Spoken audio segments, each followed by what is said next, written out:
भागवत तृतीय स्कंद द्वितीय अध्याय। तुम्भे तो देखियछ डोले धर्मनंदन यज्ञ काले जहाको शिशुपाल निंदी तक्षणे तार देहे भादी भेदी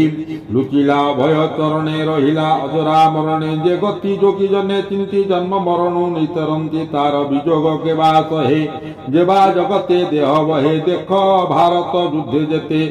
रथी पदाति अप्रमिते भूलोक जेते वीर थिले मरणे ता मुखे देखिले अर्जुन बाणे क्षीण होई पशिले तार देहे जाई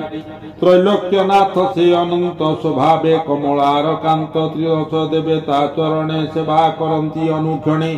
जार समान ये बाधिक नाही ये चतुर्दश लोक से पूर्ण स्थापी राजपदे पूजिला उग्रसेन पादे भूत्यर भूत्य अटे जेहु ताहांकु आज्ञा मागे से हुए कथा देखी हे विदुर अति दुखित चित मोर दुख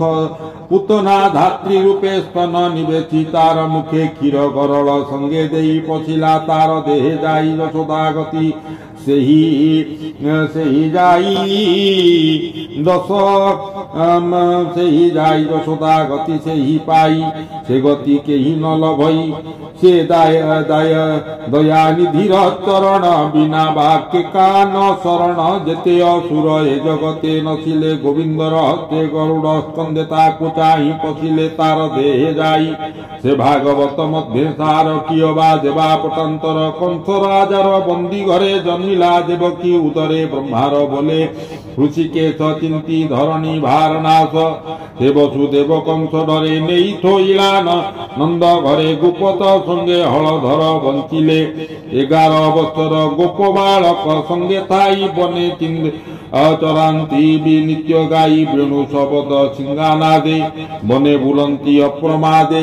जमुना कूले थाई नित्य भृंग कोकिल सुन गीते बरज बासिंक लोचने कुमार लीलानुदाने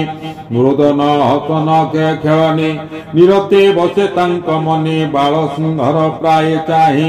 जे काले से लीला देखाए दिन को दिन स्वभावंत बने बुलई नंद सुत गोधन घेनी गोप संगे वेणु बजाई नाना रंगे कंसर आज्ञारे असुरे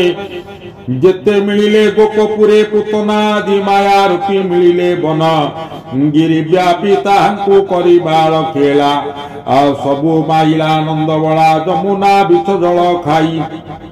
मरी जे थिले गोप गाई तांकु जियाई नंद बाल अमृत कला विष जल कालिय शिरे नृत्य करी तार गर्भ हेले चुरी हरि इंद्र उत्सव भंग करी गोपरे पूजा कले गिरी यज्ञ विभंग कोप करी इंद्र बरसे घोर बारी गोरु गोपालंकर विकल तक्षणे देखी नंदबाल छत्र आकारे गिरी धरी रखिले गोपपुरे श्री शबद निशे इंद्र ताही कानने वेणु वाद्य बाई गोप गोपी मंडन गोप गोपी मेले रास उत्सव कुतूहले 16 सहस्र गोप नारी मते रमिले तुल्य रूप धरी तार महिमा के कहिब जहा न जाने ब्रह्मा शिव से हरि चरण कमले पूजने चिंत ध्यान बले विदुर उद्धव संवाद सुनते न लागे प्रमाद एने गोविंद पादे रहस कहि जगन्नाथ दास आनंद कबार हरि बोले श्रीमद् भागवते महापुराणे परमहंस्यां संहितायां तृतीय स्कंदे विदुर उद्धव संवादे द्वितीय अध्याय। हरि ओं तत्सत्।